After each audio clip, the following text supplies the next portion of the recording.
안녕하세요. 책 읽어주는 강사 손정입니다. 오늘은 보고서 작성법 10번째 시간입니다.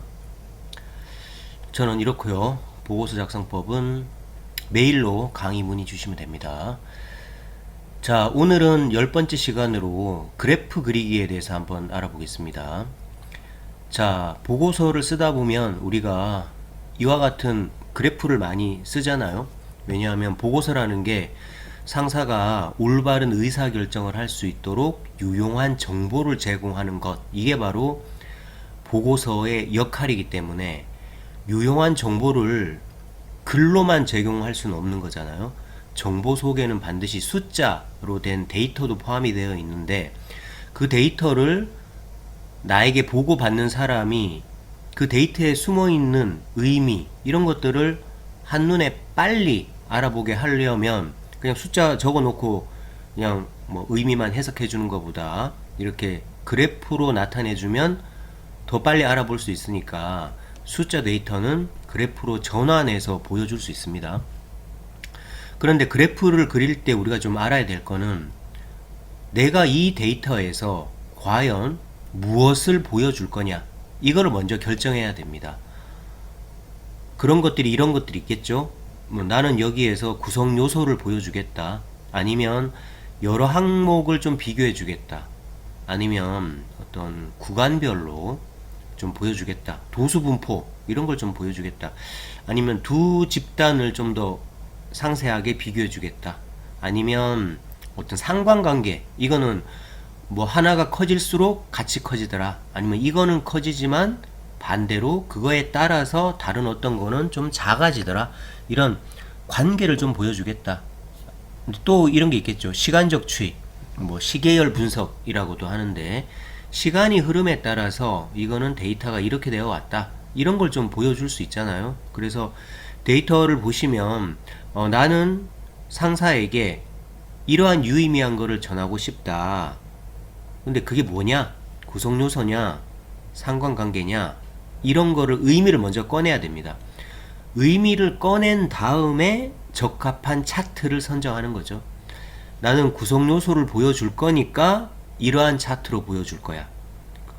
구성 요소라고 해서 반드시 이것처럼 이제 피자형이죠. 피자형 차트, 이런 꼭 이거에 아닐 수도 있습니다. 뭐 시간적 추이라고 해서 반드시 이렇게 꺾은 선으로만 이루어져 있을 필요도 없습니다.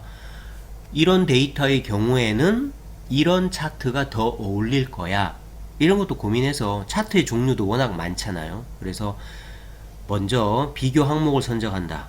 그 다음에 그 비교 항목을 가장 잘 표현할 수 있는 차트를 선정해서 그려주고, 그릴 때는 최대한 간단하게 그리고, 그리고 그 차트에서 내가 강조하고 싶은 분야에다가 빨간색으로 표시해 준다든지, 아니면 해석한 멘트를 내가 달아준다든지, 이러한 게 섞여 있을 때 보고서에서 차트를 잘 그렸다라고 할 수 있습니다.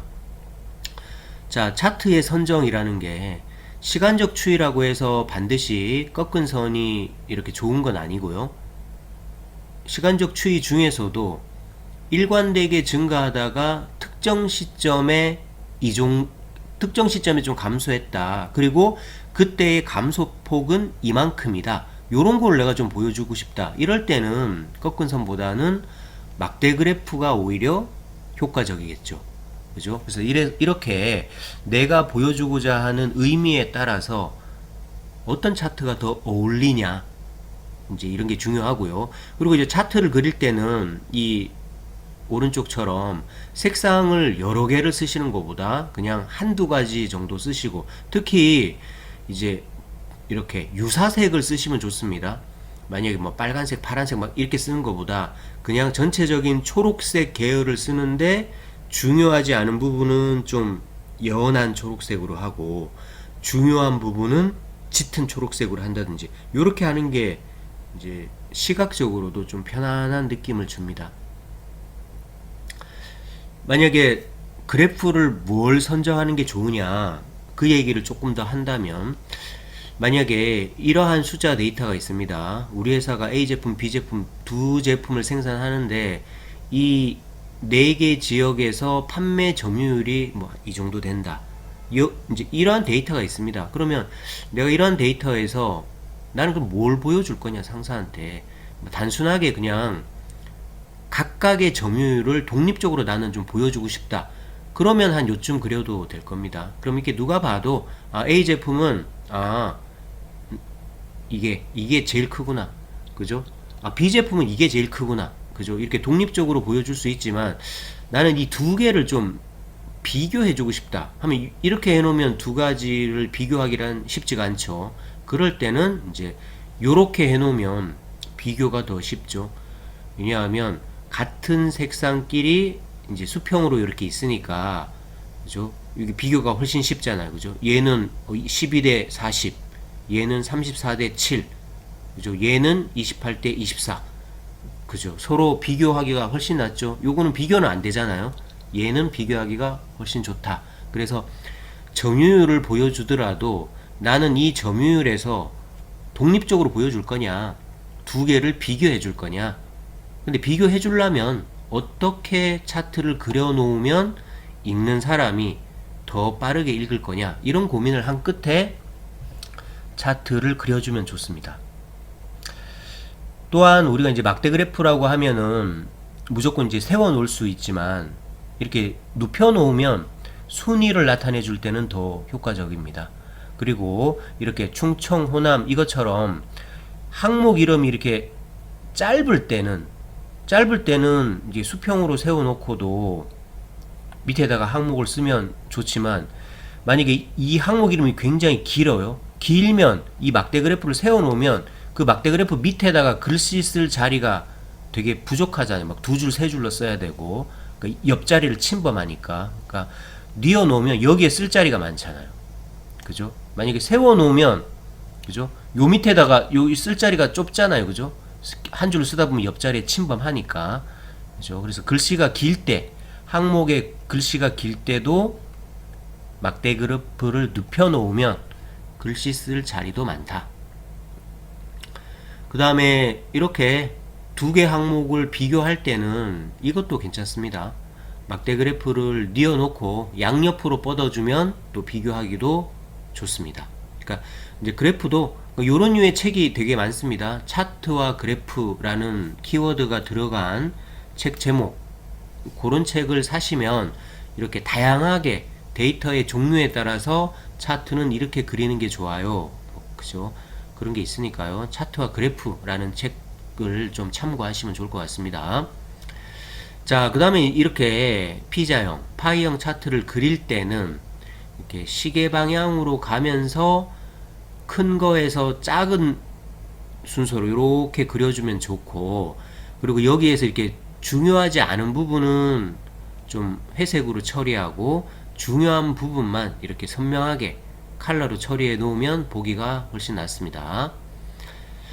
자, 그 다음에 우리가 점유율이라고 해서 무조건 파이형, 그죠? 피자형으로만 할 게 아니고 이렇게 도넛형 차트를 또 쓰게 되면 얘도 점유율을 보여주고 얘도 점유율을 보여주지만 얘는 글씨를 쓸 수 있습니다. 이렇게 한가운데, 그죠? 한가운데다가 이렇게 뭐 총액이라든지 어떤 뭐 항목 이름이라든지 그 대표 키워드라든지 이런 걸 이렇게 한가운데다가 쓸 수가 있잖아요, 그죠?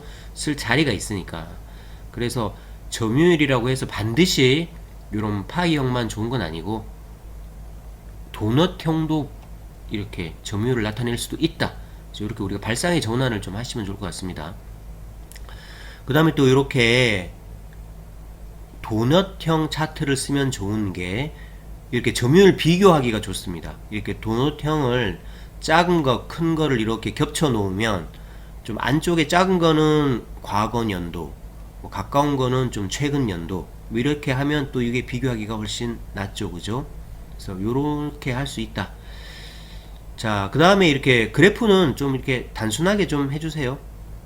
뭐 옆에다가 눈금이 이렇게 많을 필요도 없고 내가 나타내주고 싶은 데이터만 좀 강하게 나타내주고, 여기서 지금 영국, 프랑스, 벨기에는 파란색인데 독일만 좀 더 색깔이 다르죠. 그래서 내가 나타내고 싶은 거를 반드시 그 안에 중요 포인트를 부각하는 거. 그러니까 그래프를 그려놓고 그냥 이 그래프를 알아서 보세요 이게 아니라 이 그래프에서는 이런 게 중요해요 라는 거를 반드시 독자에게 제시를 하는 그런 보고자가 되면 좋겠죠.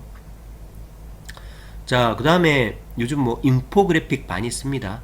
그래서 인포그래픽을 제공하는 그런 아이콘을 제공하는 사이트도 많고요. 그런데 좀 가져오셔서 이렇게 항목 이름을 이렇게 인포그래픽으로 대체하셔도 좋고, 아니면 막대 그래프 같은 경우에 이렇게 뭐 자동차 생산량이다 그러면 뭐 이런 식으로 자동차를 이용해주고, 그러니까 과하지 않은 선에서 인포그래픽을 쓴다면 보고서가 좀 더 돋보이겠죠. 또 지루하지도 않고 다채롭고, 그죠? 그래서 뭐 그래프는 한 요 정도 하면 될 것 같습니다. 인포그래픽도 좀 써주시고, 그 다음에 단순하게 그리시고 중요 포인트를 부각해주고, 이제 상사가 보고서를 해석하게 하지 말고 내가 해석하게 해서 코멘트를 그래프에도 반드시 달아주고, 그 다음에 이렇게 차트에 여러 종류가 있으니까 내가 전하고 싶은 메시지를 가장 적합하게 전할 수 있는 방식으로 차트를 그릴 수 있다. 그죠? 이런 방법들이 있으니까 우리가 그냥 너무 그냥 PPT 속에 있는 차트들만 이용하려다 보니까 표현에 제한이 따르는데요. 이런 것도 어렵지 않아요. 그냥 뭐 내가 그냥 그려줘도 됩니다. 이런 거 같은 경우에 이거 그냥 내가 도형으로 그냥 내가 그려주고 그 밑에다가 데이터 쓰고 뭐 그런 식으로 뭐 차트에 가서 데이터 레이블 표시 뭐 이런 거 굳이 안 해도 여기다가 내가 직접 그려주면 오히려 이게 더 시간도 빨리 걸릴 수도 있습니다. 그죠? 그래서 그래프 작성하시기는 비교 항목을 먼저 선정한다. 그리고 적합한 그래프를 선정한다. 이 정도 하셔서 그래프를 그리면 또 효과적인 보고서 작성에 도움이 될 것 같습니다. 자, 오늘 책 읽어주는 강사는 여기서 마치겠습니다. 고맙습니다.